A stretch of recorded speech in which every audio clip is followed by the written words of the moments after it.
Okay, let's get started. Today we'll start the second portion of our course. If you remember, at the beginning I told you that the course had two sections. In the first part, we focused entirely on finding models for dynamic systems. So the approach, the methodology was to try to understand the physics of the system first, and then understand what laws are applicable here, and then write those laws in the form of differential equations. So that was the base step. And then, based on the purpose we had and the convenience of each application, we took that differential equation model and turned it into a transfer function, and sometimes we turned it into a state space model. And we looked at those models in order to find characteristics of the response. So we talked about how to extract from the model the steady state portion of the response. We also talked about finding characteristics of the speed of the response, which is related to the transient portion of the response. Uh, if I want to bring up the most important concept that we discussed, was the concept of defining the transient portion of response by the poles of the system, which are the same as roots of the characteristic equation of the differential equation, which are again the same as the eigenvalues of matrix A. Once we know those, we know the type of transient response that the dynamic system would give. For example, if we are dealing with a first order system, and that first order system, the only possibility is to have one real pole. The location of that pole on the real axis defines how fast the system behaves. So if we want a stable system, that pole has to be on the left side of the imaginary axis. The farther to the left that pole is, the faster the system is. And the closer to the origin that pole is, the slower the system would be. And as soon as that pole goes to the right-hand side of the imaginary axis, we are dealing with an unstable system.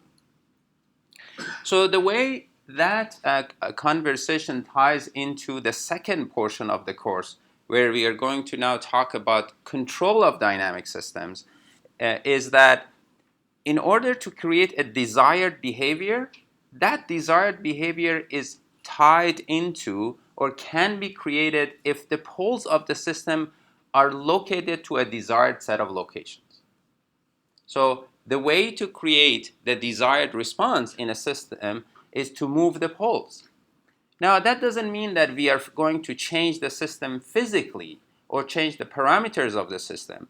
What we do instead is by changing the input to the system. So our conversation here is how to change input to systems so that we can displace and put the poles of the system at desired locations, and then therefore create the type of response that we want.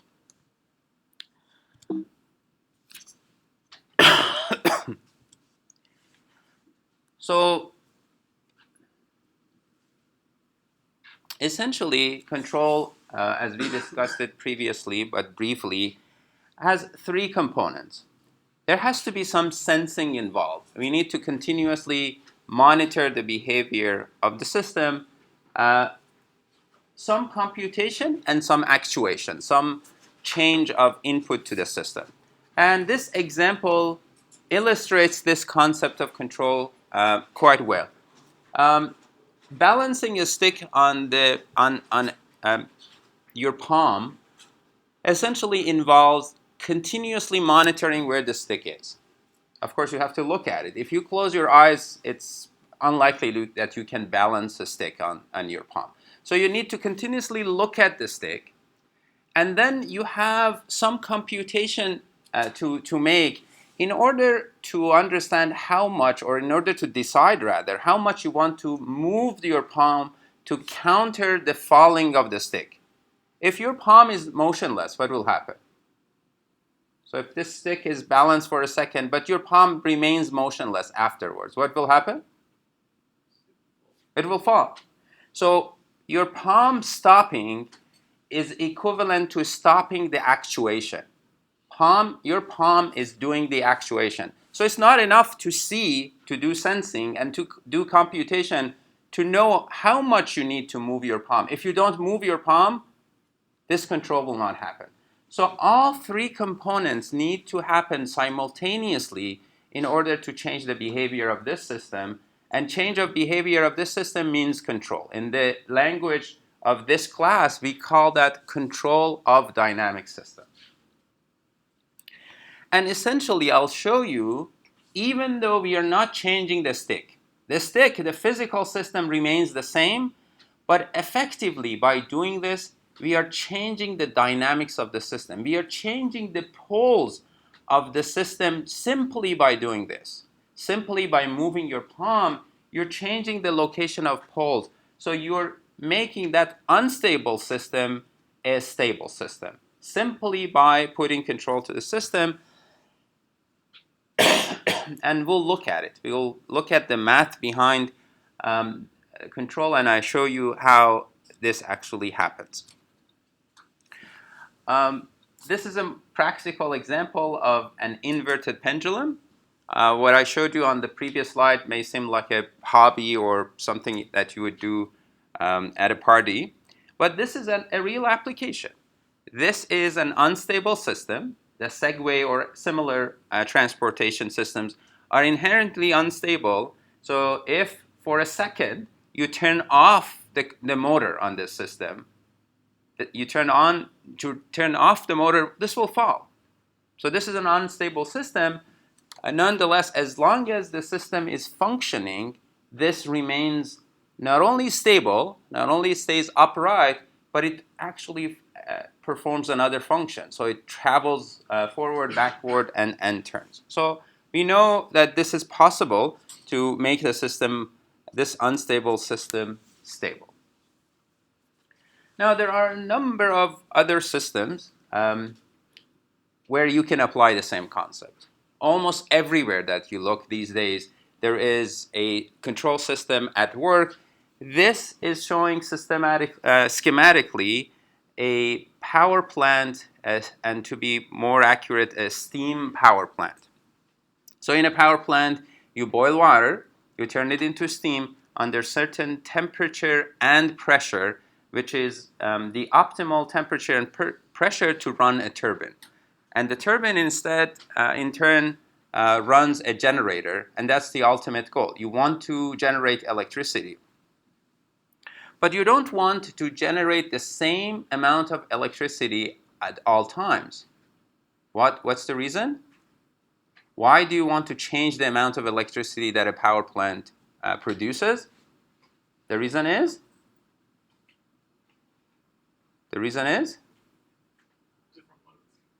Different loads, which comes from different demands. So when all of us start turning our lights on, or all of us decide that it's a warm day and we need to turn on AC, we start using a lot more electricity. So the need, and unfortunately not yet, we don't have a way of storing electricity, an efficient way of storing electricity, so we have to respond to demand instead of generating a lot when no load is there and then use it later. So we have to respond to demand. That's one side of control. So you need to respond to how much electricity is needed. And generally speaking, the way you respond to that is by doing something to the boiler. So you basically start producing a lot more steam there. But that's just one side of control of a power plant. The other side of it is you need to operate the power plant in an efficient and safe way. So one goal of the control of this power plant is to respond to demand. That's one. But there are secondary goals involved here. So you need to, for example, run the boiler in a way that it lasts for as many years that it's supposed to last, or at least between the overhauls.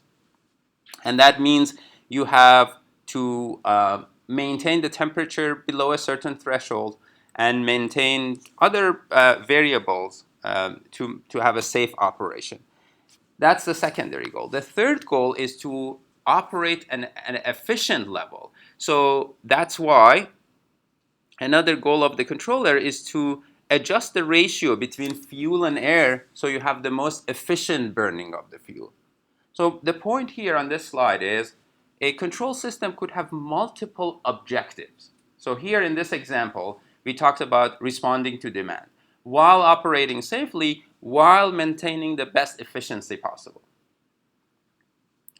And by the way, the graphical representation that we are using here, where we have each part of the system represented by a rectangle called a block diagram. So you try to separate major dynamics, major events, major behavior of the system separated from the rest of the system and show what the input to that subsystem is and where that input comes from. So for example, if you look here, we have this function that is temperature measurement in the middle of this block diagram.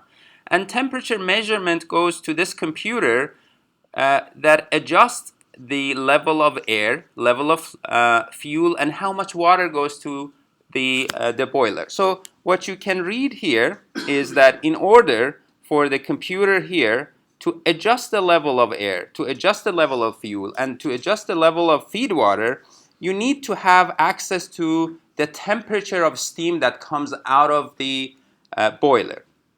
But that's not the only signal that the controller or the computer receives. The other signal is the pressure of the steam as well. And you can see where these two signals are coming from. So we measure it from the output of the boiler. And you can see that there is a speed governor, for example, that adjusts the speed of the turbine to maintain safety. And that signal to adjust the speed of the turbine comes from the controller. So this computer that acts like our controller sends a signal through the speed governor to adjust the speed of the turbine. Also, the amount of electricity that we generate also enters our computer. So this is an example of a block diagram, and that's the standard language that we would communicate when we are talking about control systems. The same block diagram can be used for describing socio-economical systems. So that's systems. That's an example of a national income system, simplified into its major components. So if we are interested in controlling national income for any system, being a country or a smaller, maybe a state, national income generally is the output of business production. So that's what this portion of the block diagram shows. And if our goal is to create a desired national income and a desired rate of growth, so we don't, generally speaking, we don't want a very fast growth, we don't want a flat, or we don't want depreciation, we don't want to go down. The ideal case is a control rate of increase in national income. So the goal of the controller, which in this block diagram is the government, is to maintain a certain rate of national income. So of course, before you control the national income, you need to know how much income you have. So that's why you have a measurement. And this symbol here is a very important symbol. We'll come across it over and over. See, we have a national income that is being measured. Now, we don't know how, but it is being measured. So there is probably a Bureau of Statistics. They measure consumer spending, they sample data, and through a reliable method, they come up with a number that we call it national income. Now, this symbol here, where national income is being subtracted from desired national income, is a major part of any control system. That control system could be trying to control temperature of a room, or could be trying to control national income. You have to have a goal in mind. What is the desired temperature of this room? and then compare that goal to reality.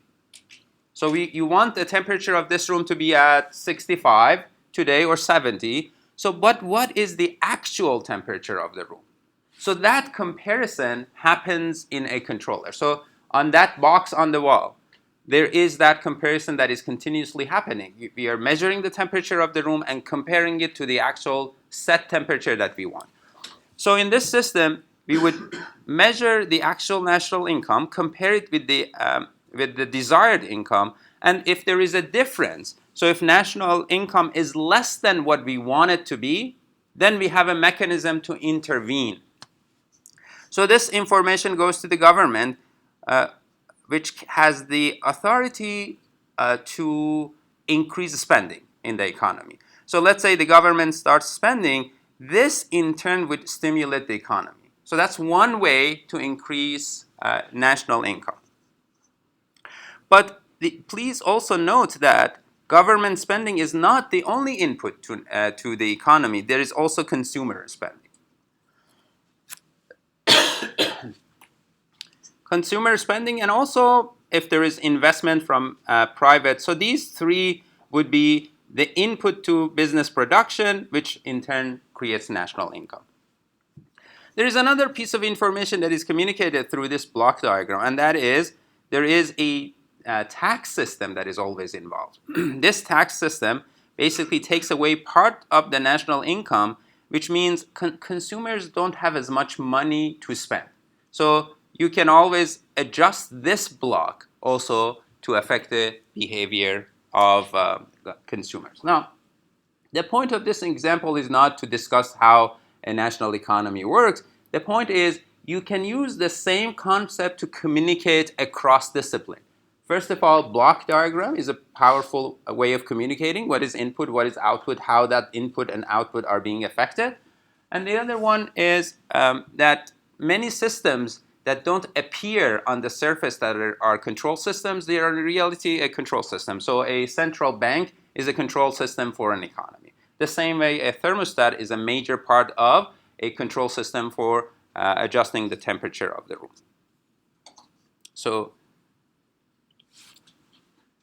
let's spend some time on block diagrams. And that's why I asked you to bring up MATLAB. I want to show you a graphical tool that is built into MATLAB. And it can, you can basically create block diagrams quickly and block diagrams that are live. So you have actually the dynamics of system into the block diagrams. So when we talk about block diagrams, let's first of all review some rules. The first rule is if you have a line, it has a signal going through it. And throughout this line, there is no change. So this is the desired line. So the information that comes in, the same information goes out.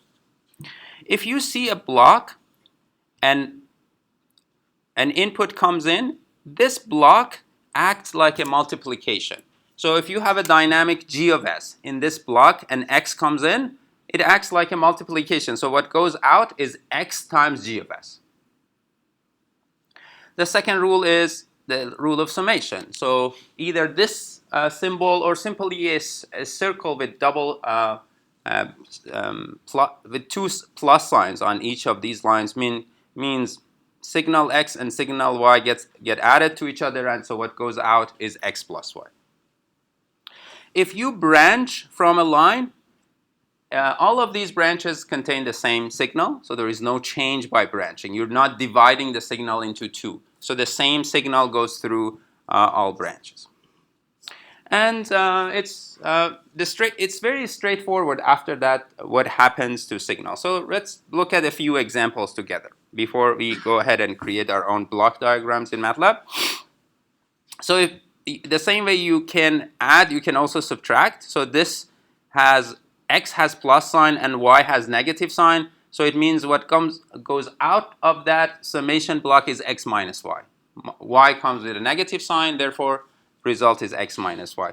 If you switch places, it doesn't really matter. As long as y has a negative sign, what comes out is x minus y. So placement doesn't change the function of this block. You can cascade multiple summations like what we have here.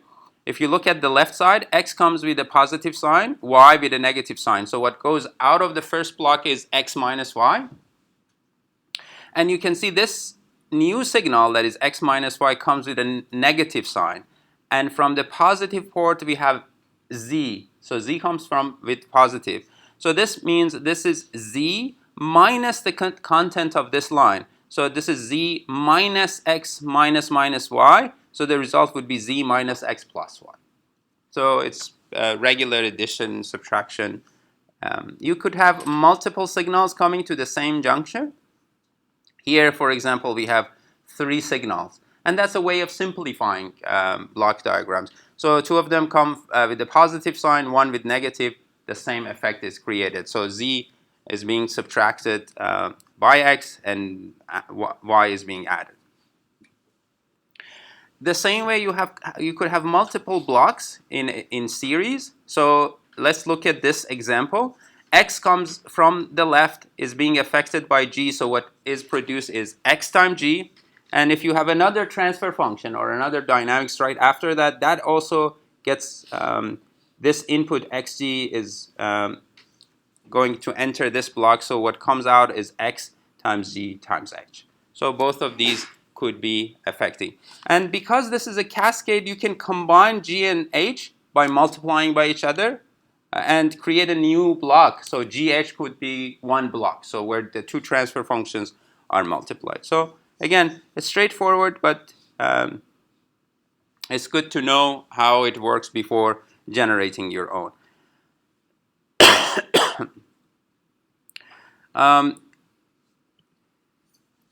And a few other examples. For example, if you have x, let's focus on top right here. X enters 2 blocks that have the same value. Obviously, what goes out is the same. So the rule here is because these lines are connected, their content is exactly the same. So it doesn't matter that there is a branching, but the content of that entire portion is x. So x enters g and x enters g in, here. So gx the same.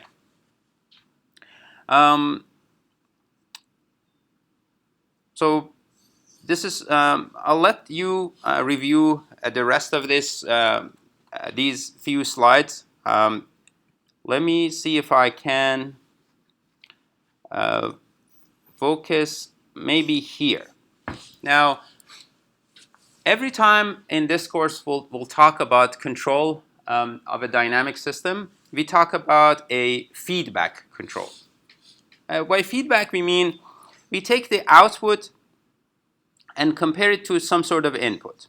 Now, this is called a positive feedback because the comparison signal gets added to the previous feedback, to the previous signal. And this is called a negative feedback because you are going to subtract your output from an input. This is what we will be using in this course. So this is, in 99% of cases, will have negative feedback. So when we talk about control of a dynamic system, we talk about a structure like that. But this is the most simple structure. There is more involved. So it's not simply a transfer function and the output gets compared to the input. It's more, but this is the basic idea of negative feedback. So positive and negative feedback, again, is defined by this sign. If this is a plus sign, it's positive feedback. If this is a negative sign at the juncture, it is negative feedbacks. And negative is what we will use in majority of cases. Okay, so let's pause here and take a look at MATLAB. I want you to create a couple of block diagrams before we go to the rest of the lecture. So, so here we are looking at a canvas that has nothing in it. It's an empty canvas. And I want to show you how you can create your own block diagram and get various information from that. So the first thing we will do is we'll go here. This is a browser that has a lot of blocks in it. So you can drag blocks from here and bring it to your model. So how? Let's go to continuous. And In the middle left side, you see the transfer function block. Can you see the transfer function? Yes, sir. Can you switch over the inputs? Oh, sure.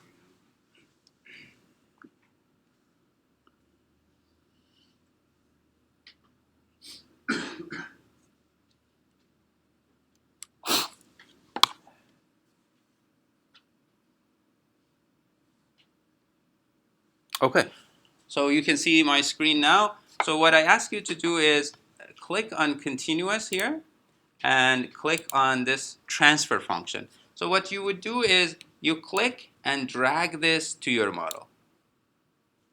Now you have a model that has a transfer function in it. Yes? When you first opened that Simulink browser, Yes. what was the very first thing to get that canvas up there? You go here. On the browser, you see this button here that says New Model. Click on New Model and you get your new model. That is, by the way, not saved, so it doesn't have any name. So what you can do next is you can try to save your model. Just click on Save and save it somewhere that you can access it later. So.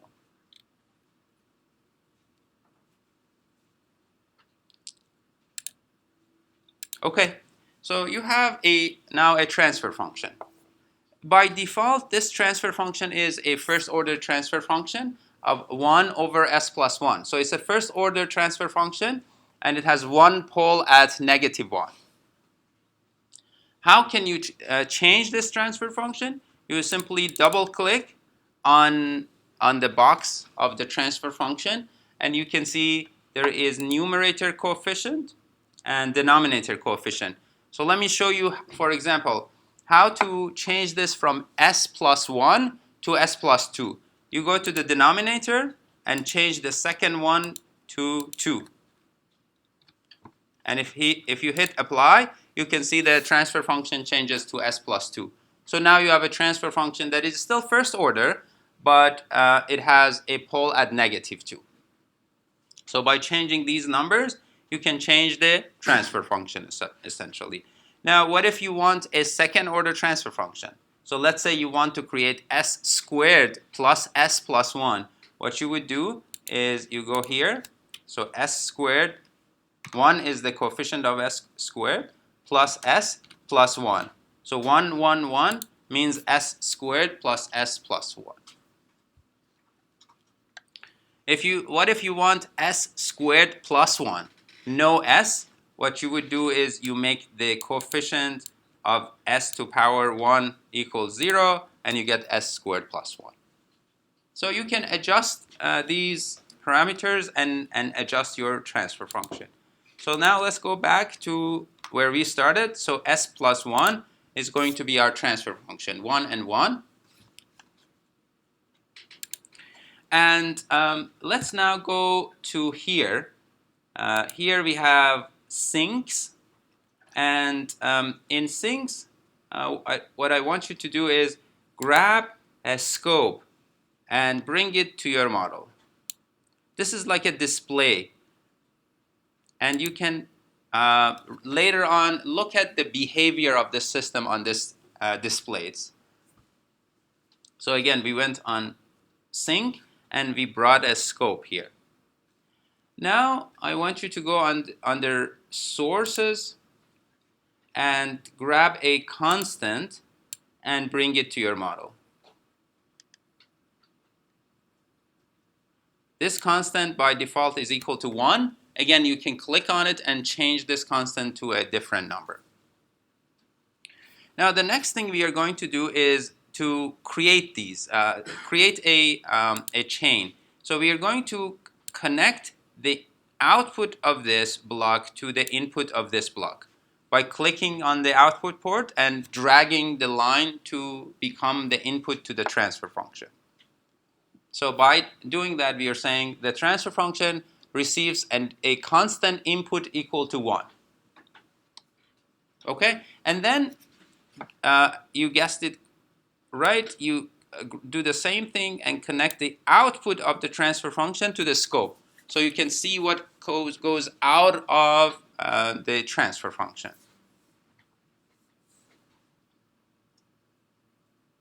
Okay? Any difficulties so far? You're following? Okay, now the next thing you can do is this button run. Essentially what this does, it is going to simulate this system for 10 seconds. You see this 10 here? That 10 indicates the time of the simulation. How long are you going to simulate this system? By the way, what is the time constant for this system? Time constant? It's 1 second. So in 1 second, it reaches 63% of final value. What is the steady state response of this system to a unit step input that we are applying to it?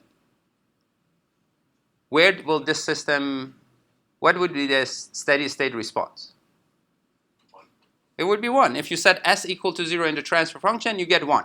So we know that this response will get to 1, and in 1 second it would be at 0.63. So 10 seconds is plenty enough. So you can shorten the simulation, but that's let's keep it at 10 for now. So if you hit run, it would basically simulate. And the way to see the simulation is double click on the scope. I'll come to you. Or do you want to ask me? Yeah, that's a simple one. So how'd you get the line from transfer function to scope? Oh, to scope here. Let me do it. Oh, I see what you did. You moved it around. Put transfer function in the middle.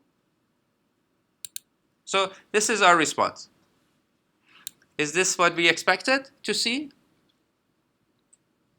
That's what we expected to see. Now this is an open loop system. There is no control involved.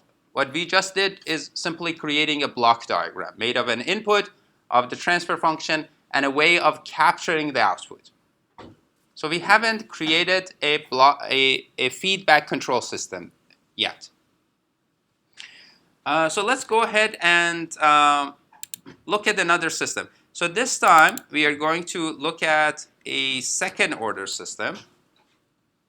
And to make it more relevant, let's go to MATLAB, this main window of MATLAB, and define our mass to be 1 kilogram, our natural frequency to be 5 radians per second, and our damping ratio zeta to be 0.7.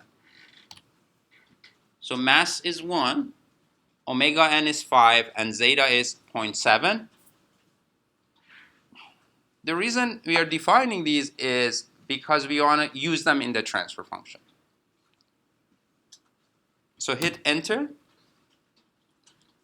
If you hit enter on this left-hand side, you can see these are now defined in the workspace. So these variables are now known, so you can use them in Simulink. So let's go back to Simulink, and this time we are going to modify this transfer function. In the numerator, as you recall, for a standard second order system, when you turn this to a standard form, you have 1 over m in the numerator. In the denominator, you have s squared. In the second portion, you have 2 times zeta times omega n s. And the last one is omega n squared. And hit enter. And to see the actual numbers, you can resize it. So you can see it's s squared plus 2 zeta omega n s plus omega n squared. That's our transfer function. And this transfer function receives a unit step input and a step input that is equal to 1. Now, what is the steady state value of response?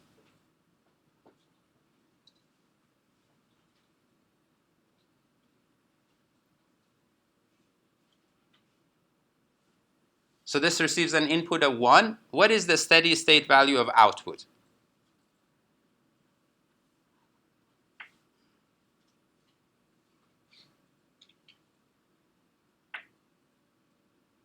So again, final value theorem. You need to drop every s term. So it would be 1 over m over omega n squared. So if you divide 1 over m by omega n squared, you can see that the expected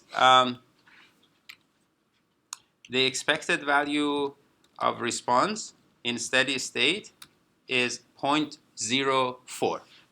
And we'll see if that gets there. And the fact that we know zeta is 0.7 and natural frequency is 5, how would the transient response look like?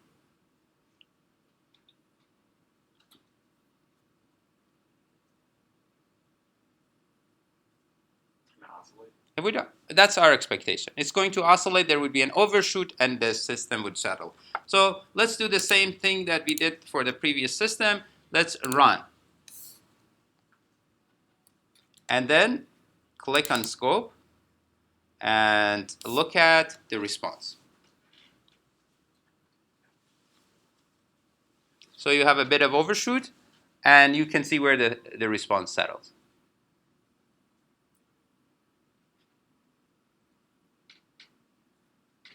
So if you want to see a little bit more overshoot, what do you have to do? You have to go back here and change zeta to a smaller number. So instead of being 0.7, let's make it 0.3. You have to hit enter again and then come here and rerun this simulation with a new zeta number, and then you get to see more oscillations. Steady state response, does that change? It's still 0.05, 0.04 rather, because zeta doesn't play any role in the steady state response.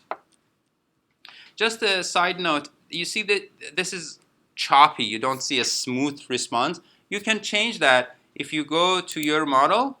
Please follow these steps. Go to simulation and look at model configuration parameters.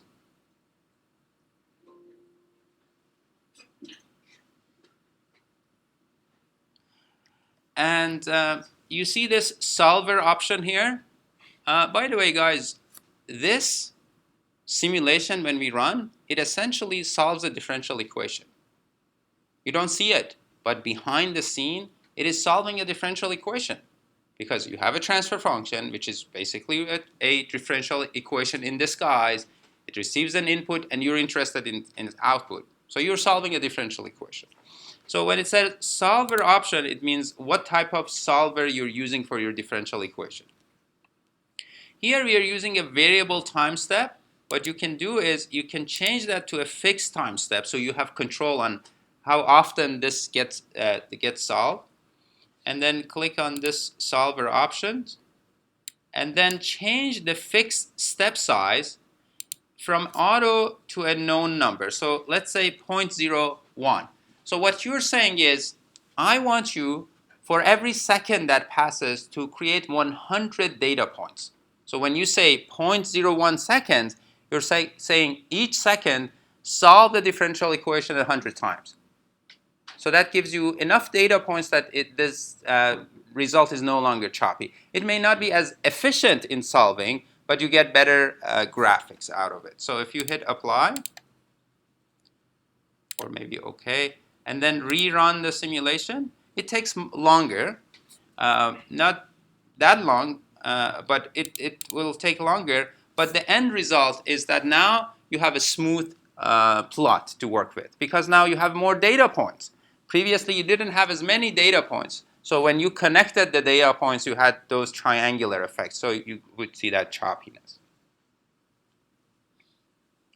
So far, we haven't created a single control system. It's all open loop systems. We are just practicing with block diagrams.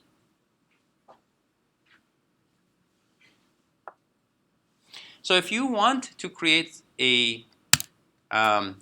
now a control system, what you need to do is bring up the browser again.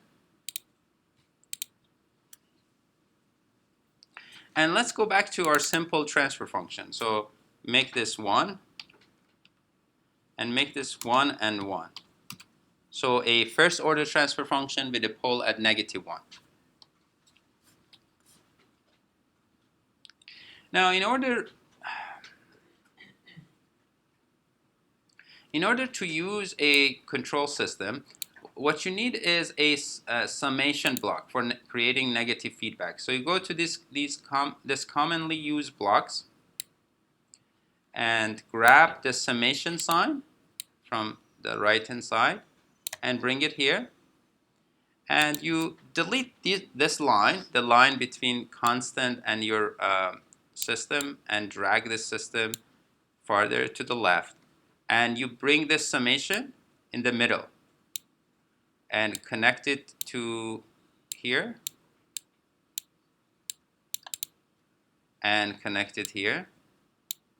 And then you go here and connect this line to the output of the system. So now you're bringing the output of the system and adding it to this input. Let's call this input. What we now created is a positive feedback. A positive feedback. So you're taking the output and adding it to the original input, and this now becomes the new input to the system. So this is a positive feedback. Do you remember how the system behaved without any feedback? This first order system showed a typical step response. So you went from initial condition to 1, and the time constant was 1. Now let's see what we have done to this system by adding a positive feedback. Remember, this is a positive feedback. So by adding a positive feedback to the system, look at the response.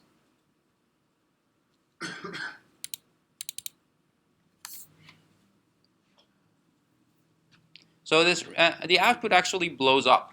So the reason should be almost obvious, because what you're doing is you're looking at the output of the system and add that to the input. So you're increasing the input to the system continuously. So the system will start generating larger and larger and larger output.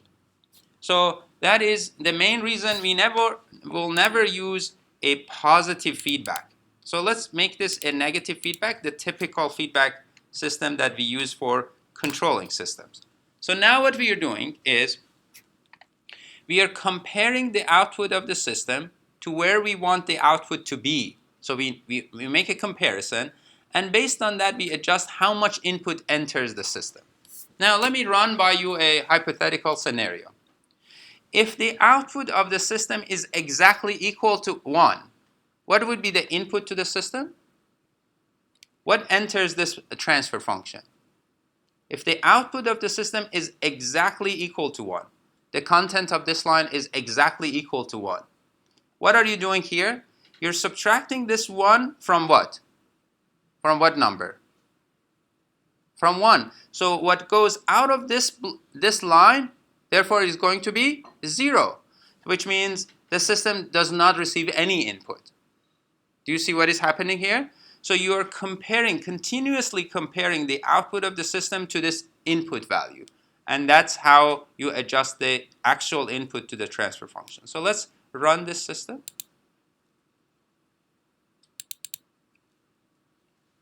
So again, you get the typical behavior.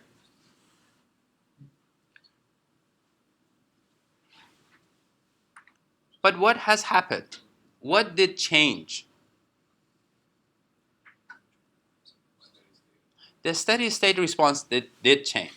Now, in order for us to be able to compare, let's do something maybe interesting. So I want to clone this system. I'm going to right click on the transfer function and drag it down. So it will just copy the transfer function there. Now I'm going to connect this input to the transfer function to this one. Why am I doing this? Because I want to compare the behavior of the open loop system to the behavior of the system that is under feedback control. I'm going to disconnect the scope for now and bring it to the middle. My goal is to send the output of the open loop system and the output of the closed loop system both to this scope so I can see and compare the two responses. how are we adjusting the response by creating a closed loop system? So I need to be able to feed two inputs to the scope. So what I'm going to do is to go to ports and subsystems, I believe.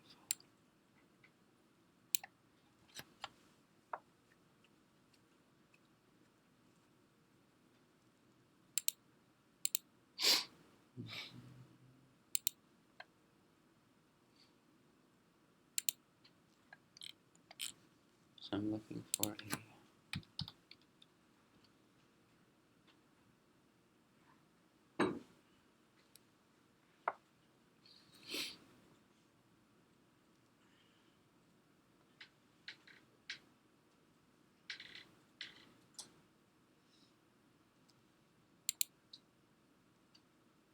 So we are looking for a block called MUX, M-U-X.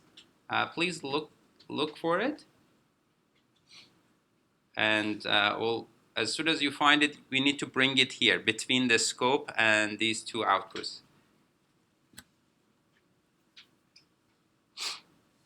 Let me know if you have it, and we'll look for it there.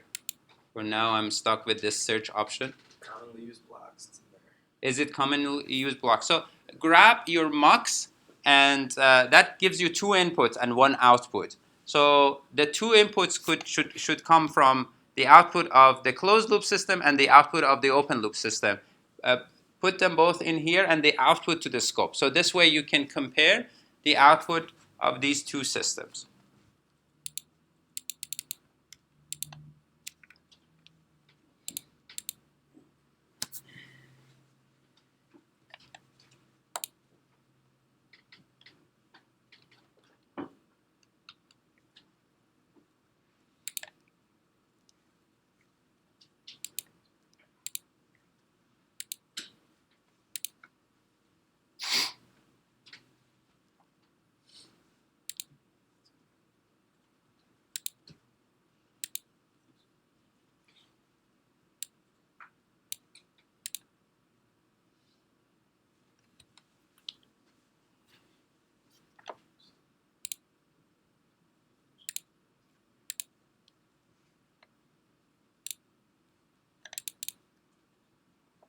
So did you get it to work? Let me see. Sorry, I tried to search for it. Oh, search is, yeah. Oh yeah, that's exactly it. So everybody, you can come here and look at this monitor. So can you run this Yeah, just and look at this scope? Okay. So if you walk here, you can see that. So there are two plots that you can see on this scope. So you can see on the scope two plots. One is for the open loop and one for the closed loop. Open loop is the blue one, because we know what the expected steady state output of the open loop was. It goes to 1. This is the closed loop. So you can see now that by closing the system, you're affecting the steady state portion of the response. The transient portion is also affected. Can you tell how the transient response is different than the blue between yellow and blue? One of the systems is definitely faster. Which one?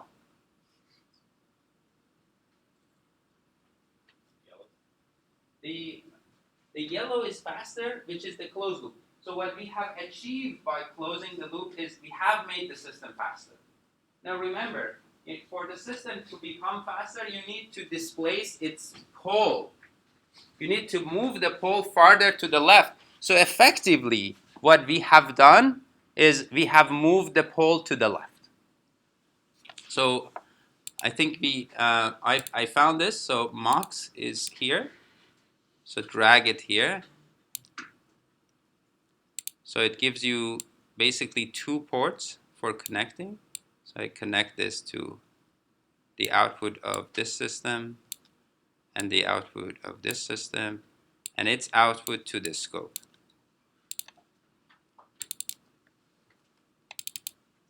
And now you can see. So this is the closed loop.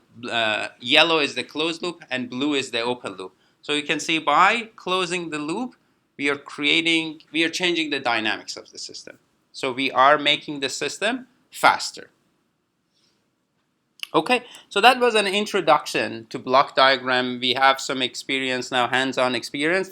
Keep MATLAB open as we go through, so you can just simply try various systems that we come across. So let's go back to our slides. By now we know that we are going to look at negative feedback. That's going to be our focus. Now the next thing I want to do is to show you how to find the transfer function of a closed loop system. So how to find the transfer function of a closed loop system. So we are going to do some what we call loop analysis, and our end goal is to come up with a transfer function. Look here, come up with a transfer function between this input R of S and output Y of S. So our question is, can I come up with a different transfer function that receives R of S and generates Y of S? So it captures the effect of this closed loop system, this negative feedback in a single transfer function. That's our goal. If we can do that, then we can apply everything that we learned about transfer functions to this seemingly complex system. So we, in essence, simplify systems so we can apply the previous tools. So it's a little bit of algebra. Please follow so we can work it out. In order to make it easier for us to find this, I have named a few portions of this block diagram. So what comes out of this comparison sign, this summation block, I call it E of S. And the reason we call this E of S, E stands for error. So E stands for error, which is the difference between the output and where we want the output to be. So E is R minus B. Look at B here. So R minus B is equal to E. Look at the summation. That is exactly the meaning of the summation. R gets subtracted by B, and what is produced, we call it E of S. Now let's focus on B of S. Where does B of S come from? B of S comes out of this G of S transfer function, which is in the feedback line. But what goes into G of S in order to produce a B of S? What goes into it is, what is this signal? What goes into G of S? Y of S. So that's what we are saying here. We are saying B of S is equal to G of S times Y of S. So do we agree so far on these two lines? Okay, let's move forward. What is Y of S? Y of S is output of the system, but how is it created? You have H of S, which is this transfer function, and the input to it is E of S. So in other words, Y of S is equal to H of S times E of S. Can you see that? Now, don't we already know what E of S is? E of S is R of S minus B of S. Let's substitute for that. So it becomes H of S times R of S minus H of S times B of S. So it comes from this first line. Or we also know what B of S is. B of S is equal to G of S times Y of S. So let's substitute for that as well. So we keep the first part as H times R. The second part becomes, for B, we substitute as G times Y. So it becomes minus H times G times Y. So far, just finding the signals and substituting for it. Remember, our goal is to find a transfer function that is Y of S over R of S. That's our goal. We want to find that.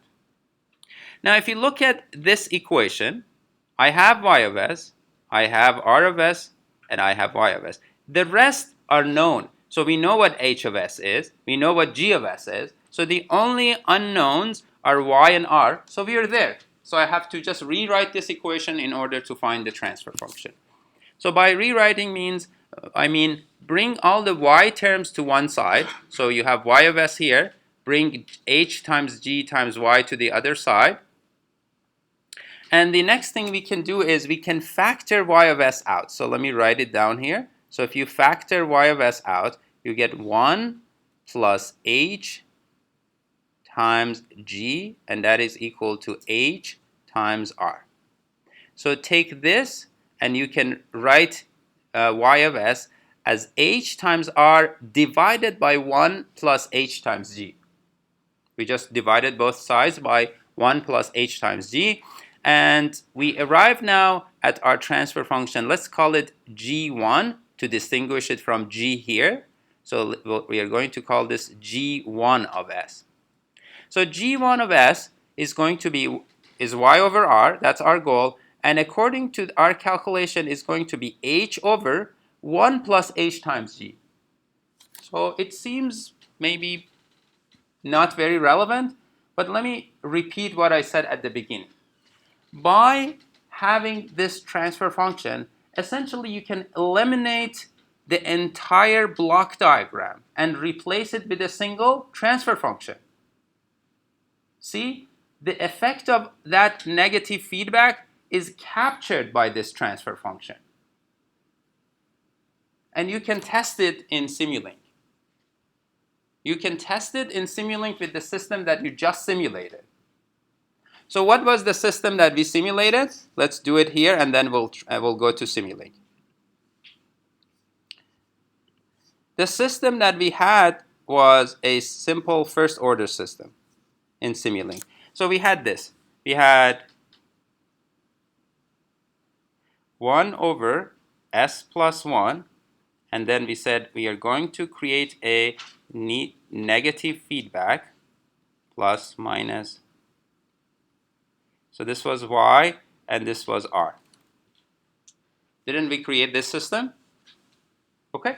So according to what we just developed, y over r as a transfer function is equal to a ratio. Let's go back. The ratio says in the numerator you have this transfer function that sits in the straight path. Do you see that? In the denominator you have 1 plus h, which is sitting in the straight path, times whatever is sitting in the feedback loop. That's the rule. So in the numerator you have the content of the straight path between input and output. In the denominator you have 1 plus this, by the way, is called the loop transfer function. So whatever is in the loop gets multiplied by each other. So let's go back to our example. In the numerator we have this guy. So in the straight path we have 1 over s plus 1. In the denominator, because this is a negative feedback, it's going to be 1 plus this times whatever is in the loop, which is nothing, which is equal to 1. So you don't have a block there. So when you don't have a block there, it's as if you have a block of 1. Okay, so in here you have 1 over s plus 1 times 1, or you can simply not write it. Okay, let's go ahead and simplify that. How do we simplify? By making s plus 1 the common denominator here. So this becomes s plus 1, and numerator is still s plus 1, 1. So you can simplify this, and this becomes 1 over s plus 2.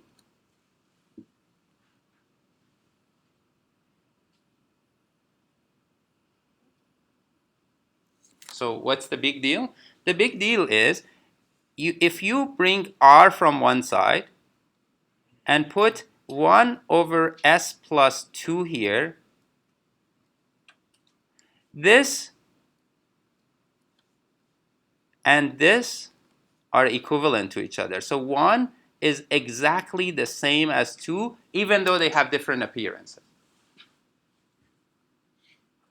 So the function of the transfer function, the function of the block diagram rather, between 1 and 2 is exactly the same.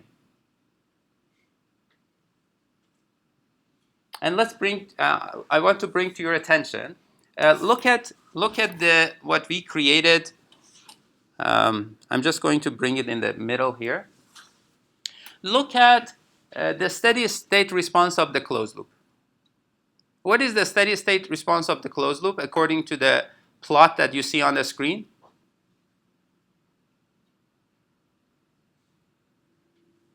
Where does red settle? What is the number? You have it also on your monitor, so you can read it there. So in other words, if R is 1, what is Y steady state? You can answer it very quickly by looking at the second block diagram. Set S equal to 0. What is Y steady state? It's, do you see that on the plot? Do you see that? The other difference. What was the pole of the open loop system? 1 over S plus 1. Where was the pole of that system? Negative 1. Where is the pole of the closed loop system? Isn't that faster? And isn't that what you saw in your simulation? Twice as fast, actually. Twice as fast. And you should be able to measure that. Does it take half as long for the closed loop system to get to its 63% of the 1/2? So far, 2 lessons. Lesson number 1, when we close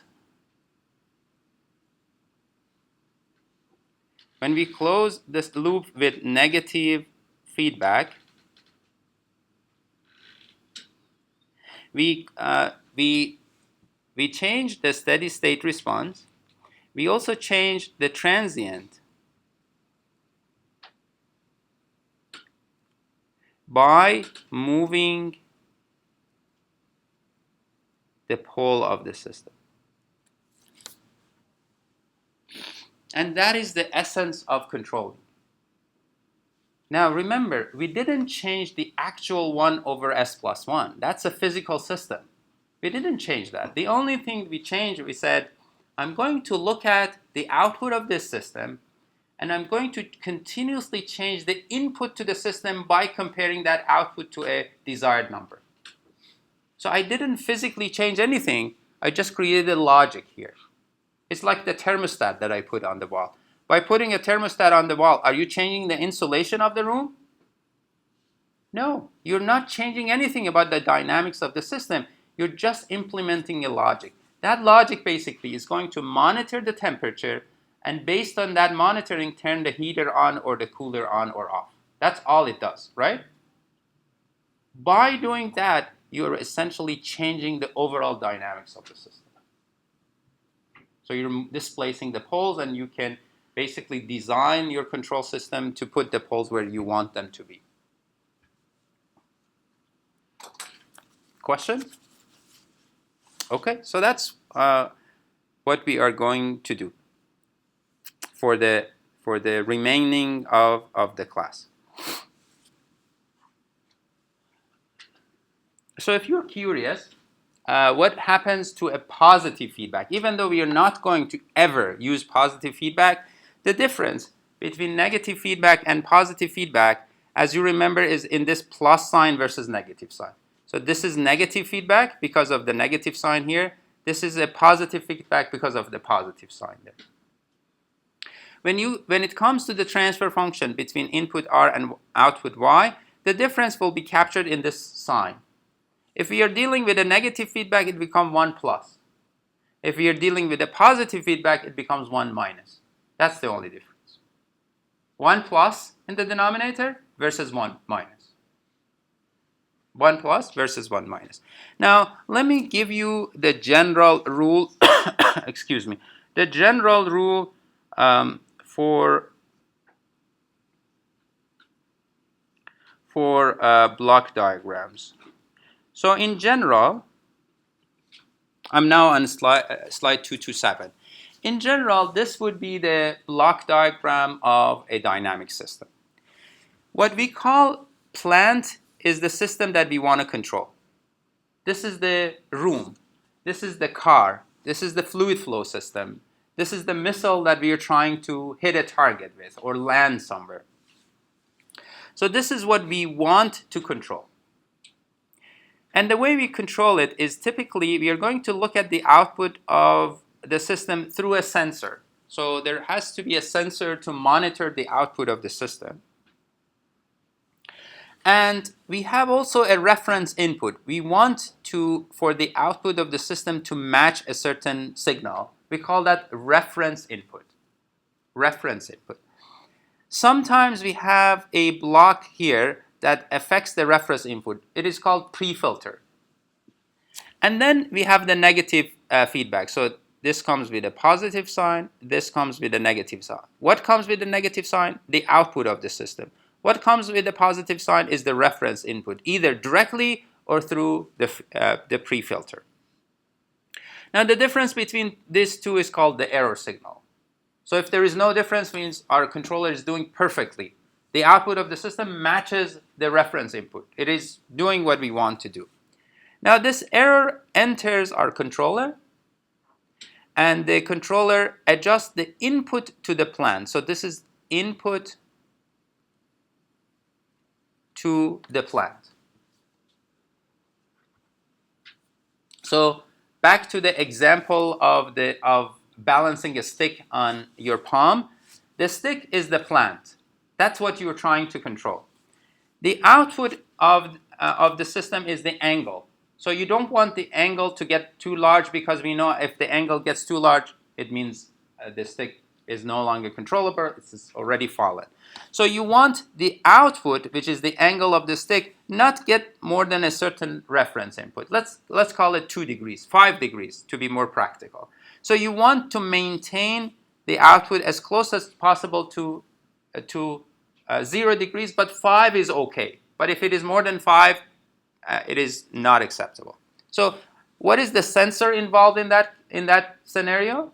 The sensor is most likely your eyes. So you continuously look at the stick on your palm. And that measurement, looking at it, basically tells you, is the error more than 5 degrees? Is it falling? Or it's okay, it's doing okay. So by comparing where the stick is to where you want the stick to be, you generate in your brain an error signal. You don't see the numbers, but you have a feel for it. And then your controller is the decision you make up here, and the decision results in some actuation, which is the movement of the palm, which is the input to the stick. Now, something that we didn't talk about is disturbance. Disturbance is an input that comes to your system but is not intentional.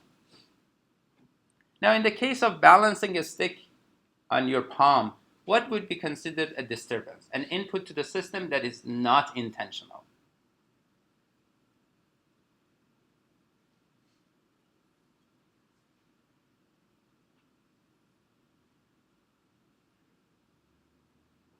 If you're doing it outside, for example, wind blowing could be a disturbance.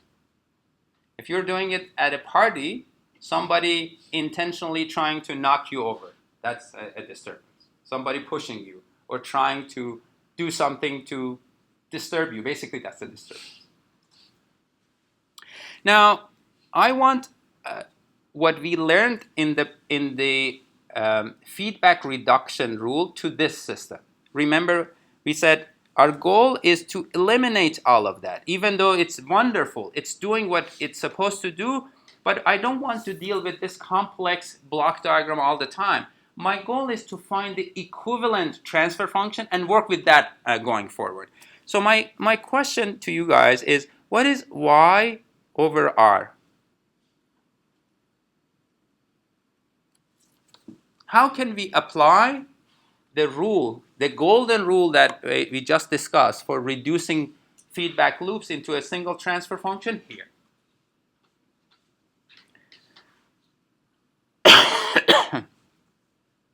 Now let's review the rule. The rule said, let me write it down here one more time.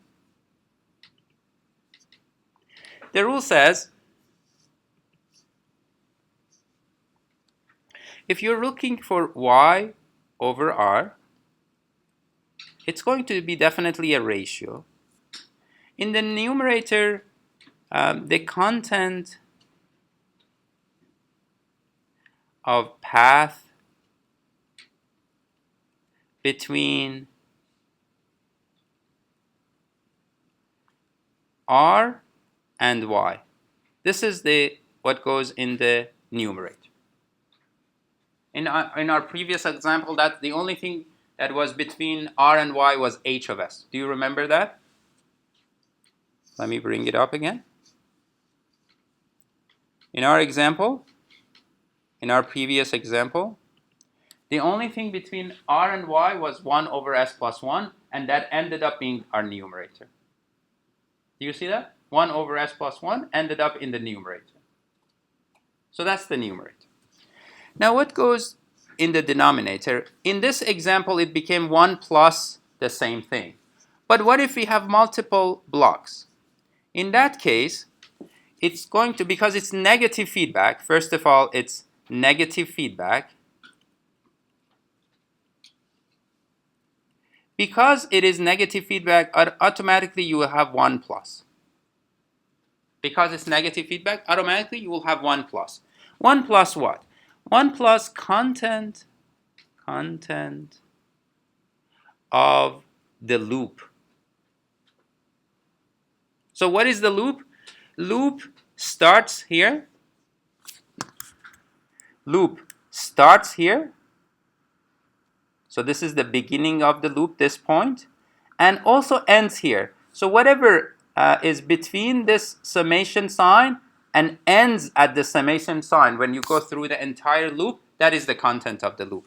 Now let's go and apply this here. So what is the content of path between input and output? So let's go and apply it. So again, we are after y over r. Now the straight path between input r and output y. The first element is f of s. So f of s will end up here. The second element is this c of s. So c of s therefore belongs there as well. And the last element is g of s. That also will end up being in the numerator. So multiplication of 3 blocks will form the numerator of the reduced transfer function. In the denominator, you will have 1 plus. Now let's look at the loop. The loop, when you look at it, the first block is c of s, the next block is g of s, and the last block that is in the loop is h of s. So it becomes 1 over c of s times g of s times h of s. With this technique, you no longer have to deal with the feedback loop and all the separate elements. You basically substitute for all of them into this reduced transfer function, and from this point forward, we deal with one transfer function only. One transfer function only.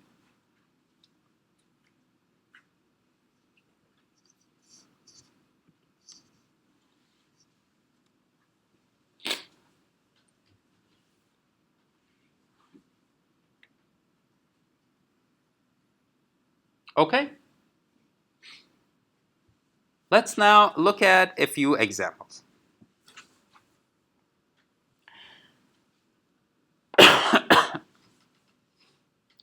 The first example that we are going to look at is this block diagram. So we have a system h of s that we want to control. So we are going to create a closed loop system by bringing y as a negative feedback and comparing it to r. This time, we have a simpler system. So we don't have a dynamics for the sensor. So we assume we can ideally sense the system. There is no delay imposed by our sensor. So our sensor is ideal. Whatever happens at the output, we can immediately sense. And we don't have a pre-filter, and our controller is a constant. So k is just a single number. So we look at the error and multiply it by a single number, and that's how we create the input to the system. Essentially, we are saying if the error is large, the input is going to be large. If the error is small, proportionally the input to the system is going to be small. And further, let's assume the transfer function to our system has this form. It's bs, which is polynomial in S, over as, which is another polynomial in S. So example, b can be 1, a can be s plus 1. So this is an example for h of s. So that's, the system could be first order, second order, so on and so forth.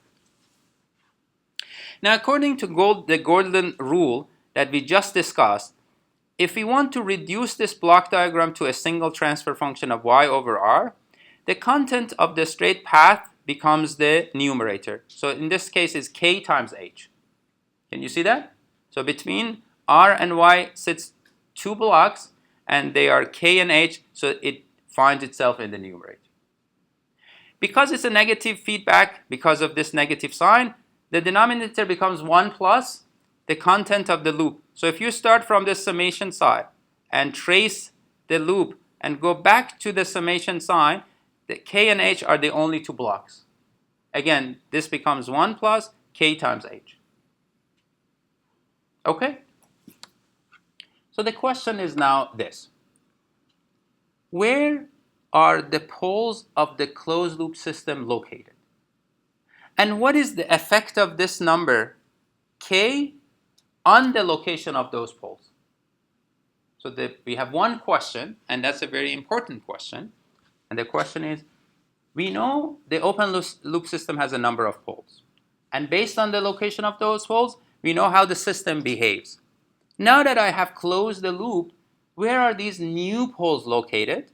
And what is the effect of the controller gain k on the location of those poles? That is the question we are trying to answer. And when we answer that question, there is a tool called root locus. We are going to create a root locus to graphically show where those pole or poles are located. That's the meaning of root locus. So a root locus basically shows the location of the poles of the closed loop system. So it's the location of poles of the closed loop system as the controller gain goes from 0 to infinity. As this k changes value from a very small number to a very large number, how the location of poles are going to change. And why is that important? Because the location of poles will indicate and dictate how the system behaves. That's why we are interested in knowing the location of the poles. It's quite easy. Once we have the reduced transfer function, it's quite easy to find the poles. You simply set 1 plus kh equal to 0. Because that's the denominator of the transfer function now. 1 plus k times h, set it equal to 0, and you find the poles of the closed loop. And you can see that k plays a role because k is there. So k is there. So let's look at an example. So our example is going to be a first order example. A over s plus b. This is the open loop system. And we already know it has one pole, and that pole is located at negative b. We are going to now close the loop, and I'm going to give you 30 seconds. And that 30 seconds is for what? I'm going to give you 30 seconds to first of all draw the closed loop block diagram. I'm not going to draw it this time. You go ahead and draw the block diagram that consists of the system plus a proportional controller, plus that k controller, which is a constant. That is, by the way, is called a proportional controller, and I'll explain later why this is called a proportional controller. But simply, the reason it's called proportional controller is because the input to the system is proportional to the error. So go ahead and draw the block diagram first, and afterwards find the reduced transfer function, the transfer function between r and y. So I'll give you a minute.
So the simplest block diagram that we can create for this system is the block diagram for the open loop system.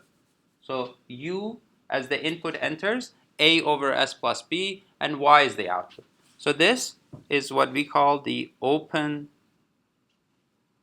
loop system. So there is no loop. Or if there is a loop, the loop is open. So effectively it functions as there is no feedback loop.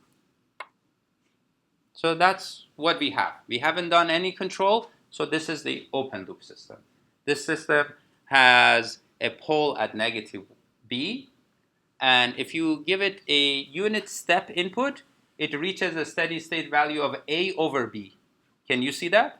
The steady state response of this system to a unit step input is A over B. Right?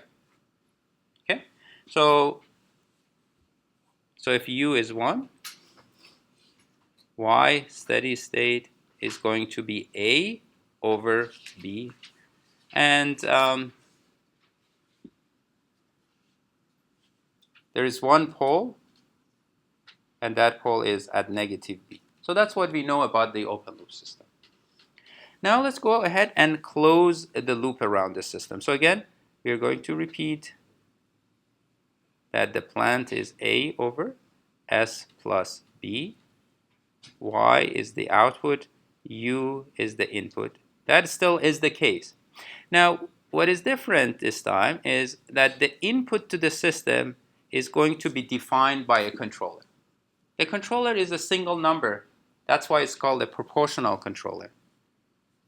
And the way it works is we will have a comparison, and this comparison will create an error signal, and the error signal would enter the controller. This is the error signal. And this comparison happens between the output of the system that comes in with a negative sign and the reference input R that comes with a positive sign. That's how the controller functions.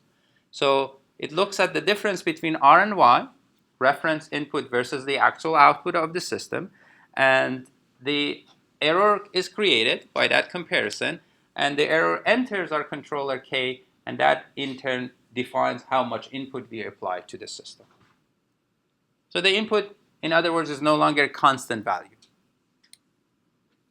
R could be a constant value, but U will be adjusted and calculated by our controller and the change that happens in Y. So then the question becomes, if R is 1, what is Y steady state? What is it equal to? And furthermore, where is the pole of the system located? We want to answer these two questions. And the way to answer these two questions is to find the equivalent transfer function. The equivalent transfer function between input R and output Y.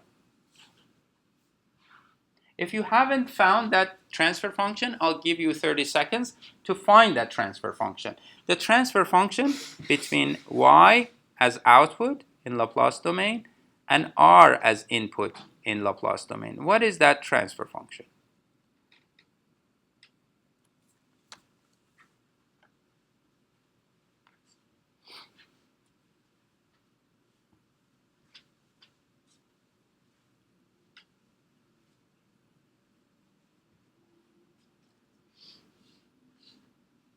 We will follow the exact same rule as we developed for reducing negative feedback loops.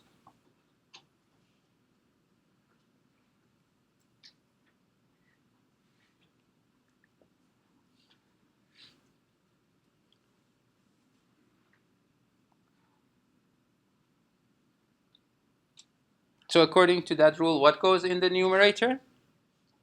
Whatever's between R and Y. Exactly, what is between R and Y? And what is between R and Y in this example? Yeah. K. K is there, and Your transfer function. multiply by A over S plus B. Very good. How about the denominator? It's a negative feedback, which means 1 plus.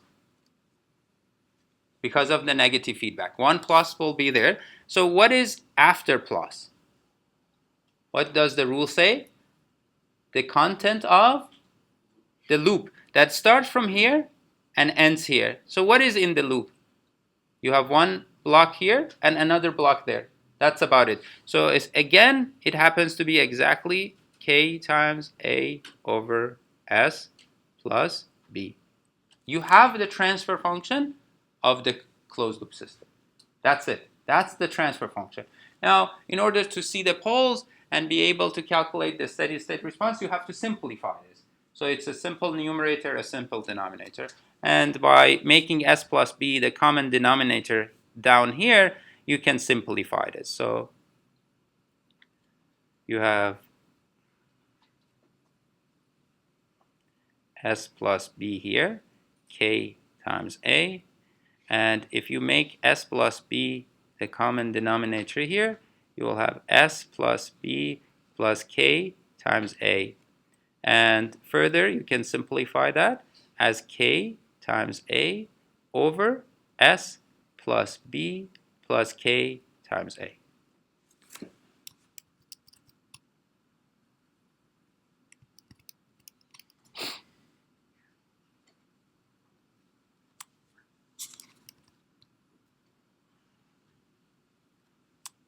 Okay, so this is now the simplified form of the transfer function of the closed loop system. So it captures the effect of the closed loop and the controller all into a simple transfer function. Simple because now you can look at it and start answering questions.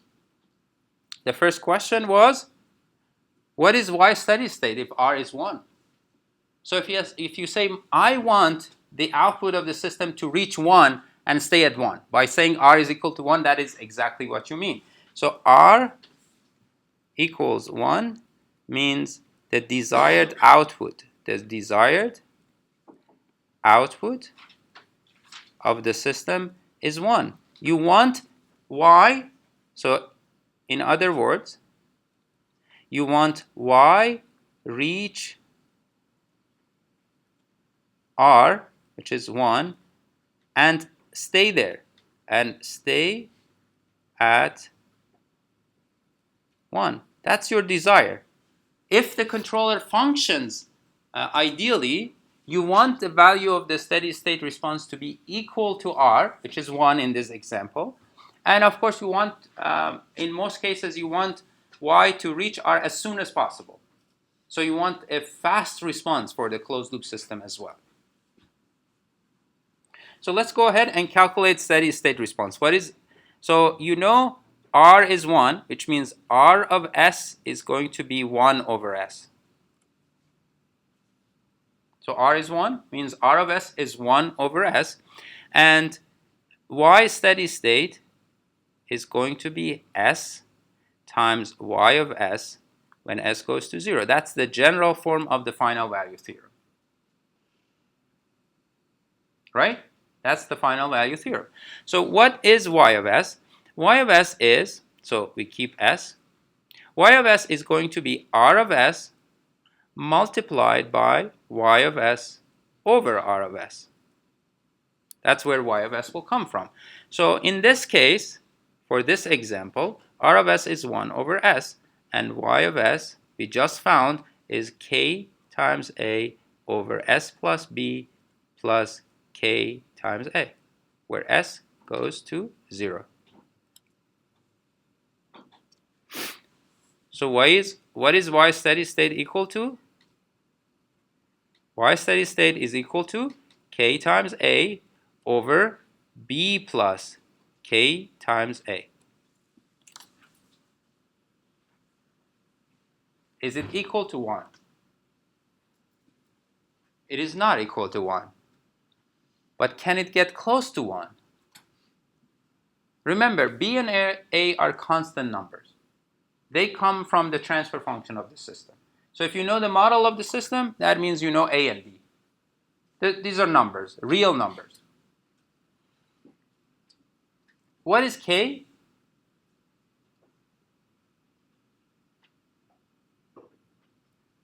K is a controller gain, which means it's a design variable. So designing a controller in this example means choosing the proper value for k.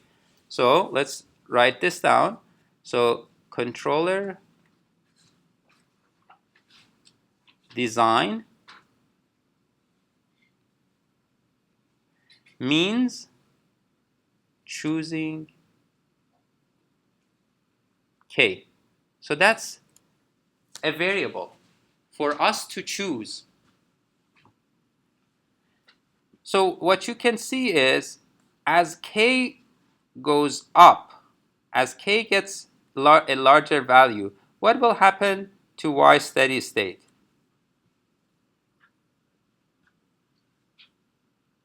As k gets larger and larger and larger, what will happen to y steady state?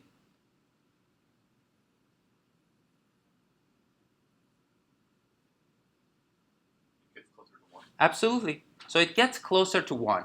So as y goes up, let me write it this way. As k approaches infinity, y steady state will approach 1. So in order to have y steady state exactly equal to 1, you need a very large controller gain.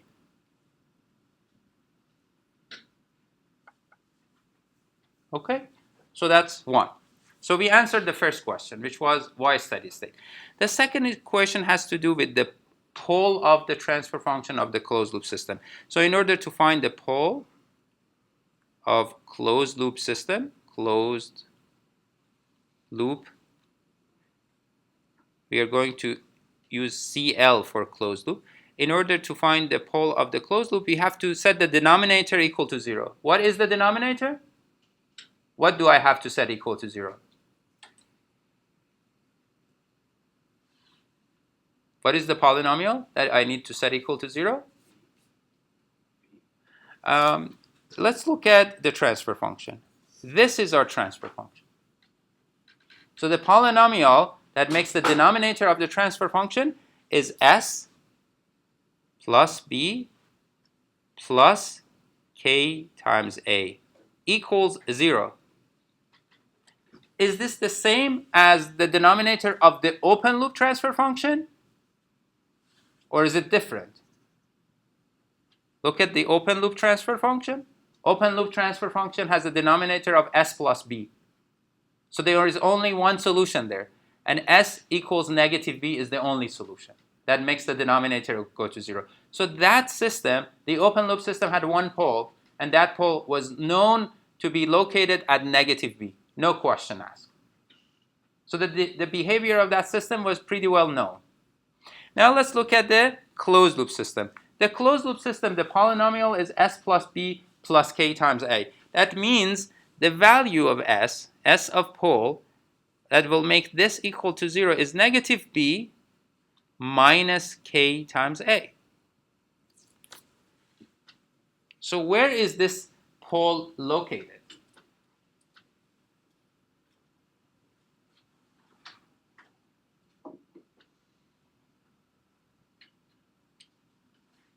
Where is this pole located? What we can see here is that pole is not located at any specific place. It depends on what value we choose for k. A and b, again, are known. As soon as you know the model of the system, as you know what physical system you're dealing with, A and B are known. K is for us to choose. That's the design parameter. So as you choose that design parameter, effectively, you are going to displace the pole of the closed loop system. So you're going to affect the transient portion of the response the same way you already know you're going to affect the steady state portion of the response. Okay, and that is the whole concept of root locus. So let's go ahead and create root locus for this system. So root locus answers this question. As k changes from 0 to infinity, what would be the location of the pole? So let's calculate a few values. So I'm going to create a table here. On one side I'll have k, other side I'll have sp. Now, when k is equal to 0, what is the value of the pole of the closed loop system?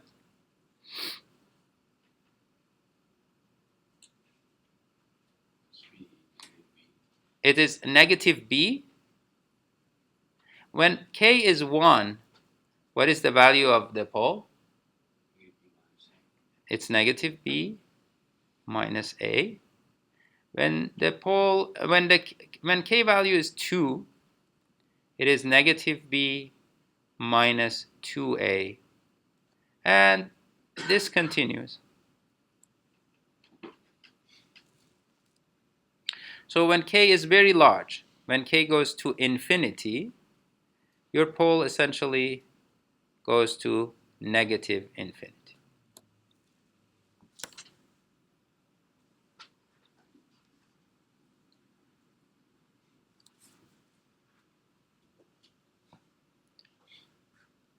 So I want to bring to your attention one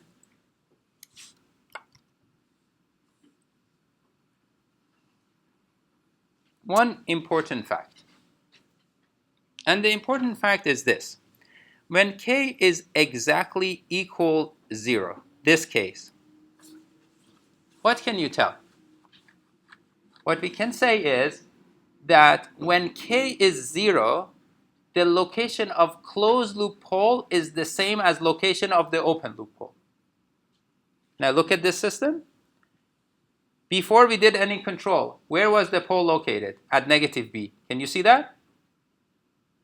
Now we have brought into the controller, which means we have created this block diagram, what you see on the left. If k is 0, essentially means you're not controlling the system. K is of 0, look at it. If k is 0, you're not doing anything based on the error that you calculate, because error enters 0, which means output is 0 also. So it's as if the loop is open. It's as you have a circuit, but that circuit is open. It is equivalent to not having a circuit. So whenever, that's the general rule. When k is equal to 0, the location of the closed loop pole is the same as the open loop pole. So that's the general rule. So when k is 0, location of closed loop pole is the same as open loop pole. That's the general rule. Now let's go ahead and plot the root locus. Root locus essentially is the location of pole or poles on the complex plane. So I need to draw the real axis and the imaginary axis. So imaginary and real.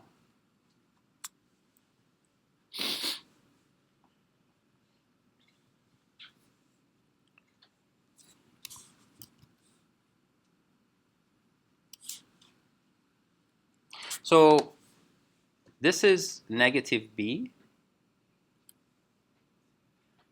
So when k is equal to 0, our pole is exactly equal to negative b.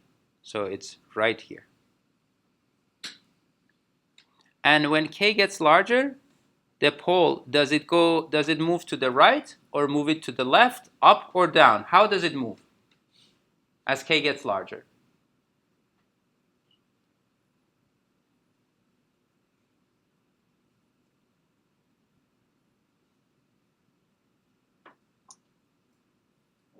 If a and b are both positive, we need to make an assumption because otherwise it's impossible. So if a and b are both positive, if that is the assumption, what happens to the pole? Minus b is a negative number. Let's say it's negative 5. So when k is 0, the pole is at negative 5. As k increases, and a is a positive number, let's say it's 1 to make it simpler. Now as k goes from 0 to 1, the pole goes to where? Goes from minus 5 to minus 6. As k gets to 2, it goes from minus 6 to minus 7. So what happens is, the pole would start from negative B and moves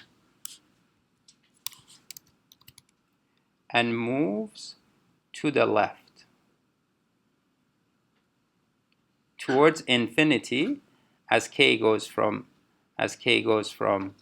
0 towards infinity. So that's how the poles will move.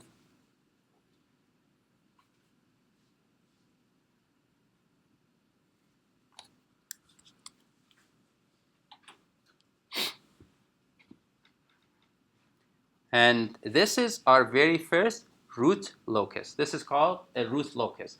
Basically, it's a graphical representation of location of closed loop poles as a parameter of design changes. So this is the root locus. So this shows you as the controller gain increases, the speed of the system also increases. The system becomes faster and faster and faster. And of course, the steady state response also gets closer and closer and closer to 1.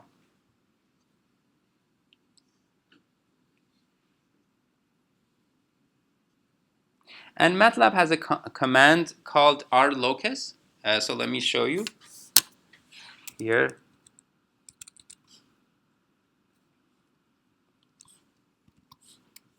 So if we go to the online version of MATLAB,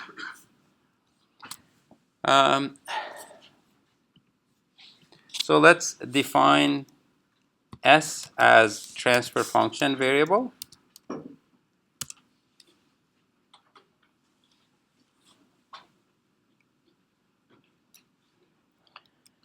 So S is equal to transfer function variable.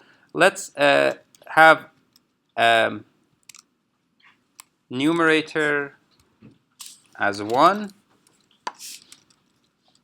or do it this way. It's simpler. So let's do it this way. So let's just go for R locus of 1 over S plus 2. So the open loop system has a pole at negative 2.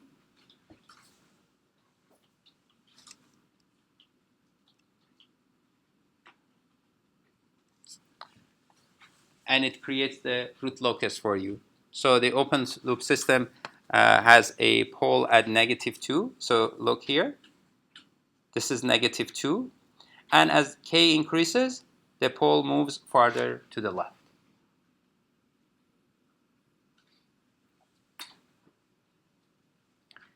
And I want to bring to your attention that I didn't tell MATLAB that it was going to be a negative feedback. I didn't draw any block diagram. So the assumption that MATLAB makes is that it is going to be a proportional control in a negative feedback. So the only thing you need to give it is the open loop transfer function. The rest is based on an assumption. So it assumes that you have a structure that looks like this. It assumes that you have a structure that looks like this. So it brings your open loop into this structure and calculates the location of the closed loop poles and draw it, plots it. So the command is root locus.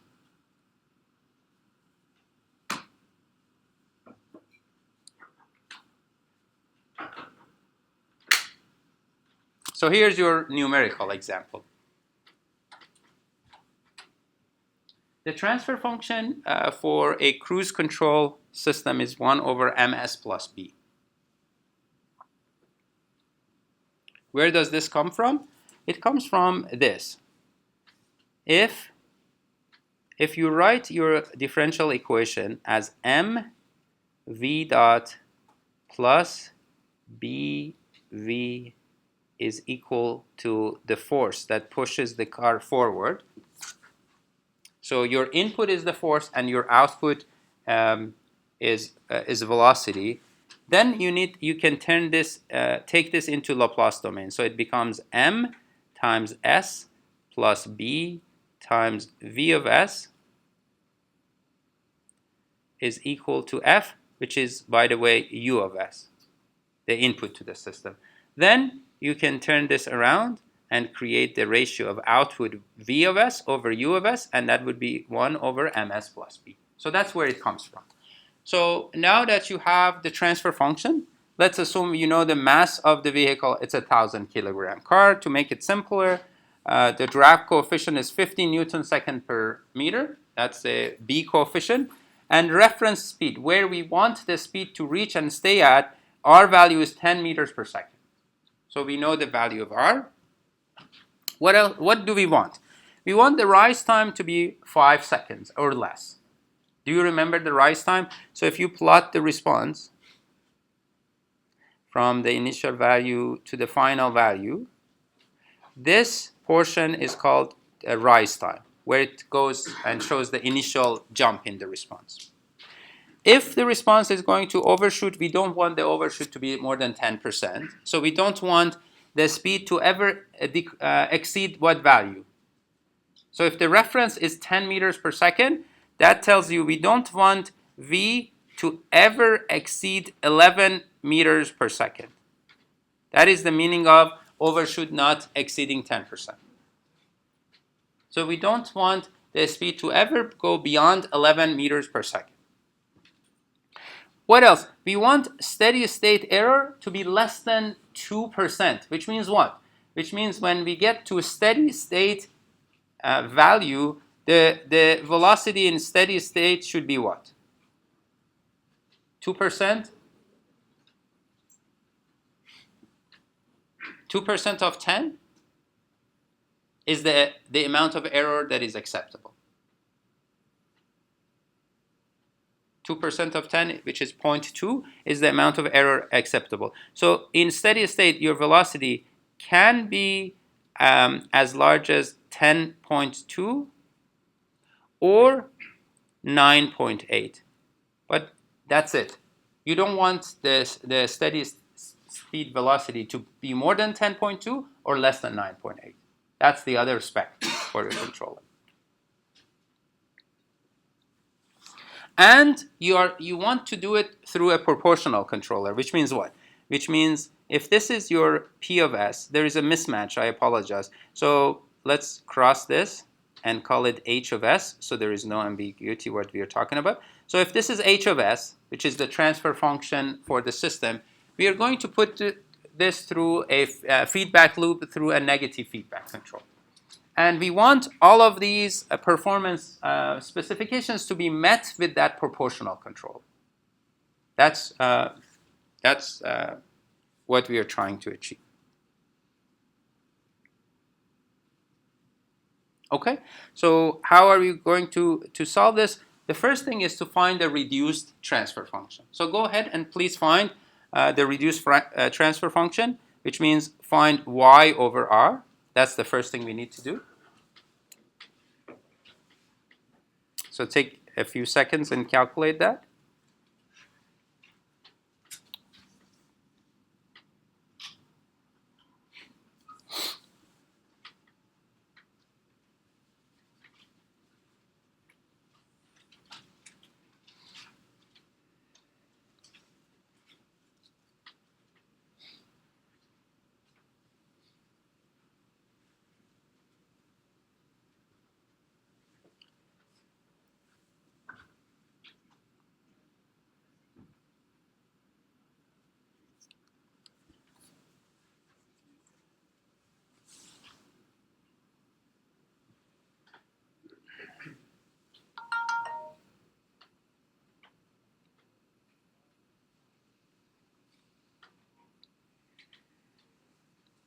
So what is y over r? Again, the same rule as before. What goes in the numerator is what? Is what sits between r and y, which in this case is k times 1 over ms plus b. And this is a negative feedback, so 1 plus the content of the loop is the same as the path between r and y, so ms plus b. If you simplify this, it becomes k over ms plus b plus k. So I skipped one step, and that step is to make ms plus b the common denominator for the overall denominator, so you can simplify ms plus b from the top and bottom. But if you take that step and make the simplification, you get k over ms plus b plus k.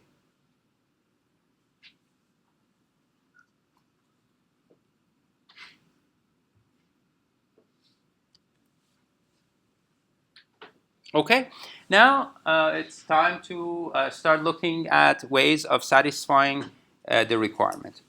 The rise time, if you remember from second order transfer function, the rise time is related to natural frequency.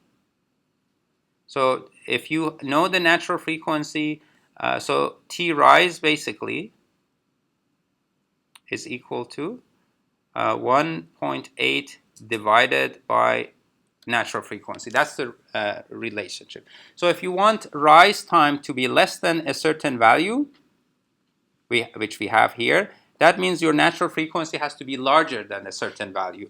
That's where this comes from, this equation, that natural frequency has to be larger than 1.8 divided by TR. So this is 1.8 divided by 5 seconds that we already defined. Now, overshoot of 10%, how is it related to our transfer function? Overshoot is related to damping ratio. So if you put 10% here and go through natural log, you'll find what minimum damping ratio we should have. So in order to have less overshoot, the key is to have more damping. So that's why omega zeta rather has to be larger than this equation. And steady state error. So error steady state can also be calculated, and that's an important calculation to make. Let me show you this. So the same way you can find a transfer function between r and y, you can find a transfer function between r and e. This is an important point. Please pay attention. The same way you can find a transfer function between r and y, the same way you can find a transfer function between output e and input r. And that is the key to calculating steady state error. So E over R also follows the exact same rule. So what is sitting between R and E? Do you see any block? So that's 1 for the numerator. But the denominator is exactly the same. It's 1 plus content of the loop. So it's 1 plus k times 1 over ms plus b. So you can calculate error steady state that way. So error steady state, according to final value theorem, is S times E of S when S goes to 0. But where does E of S come from? It comes from this transfer function and knowing what R is. So if R is 10,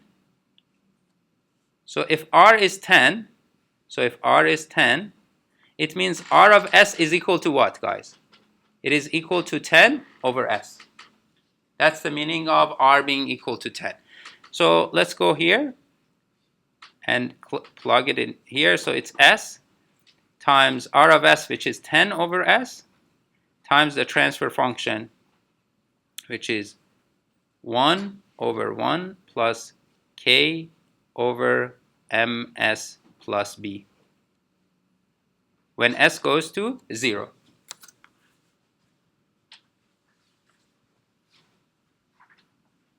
So S and S will cancel each other. So 10 will survive from the first part.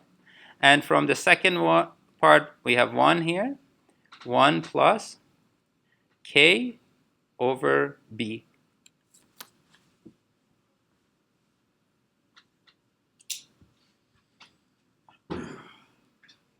So as K goes up, would error steady state go up or down?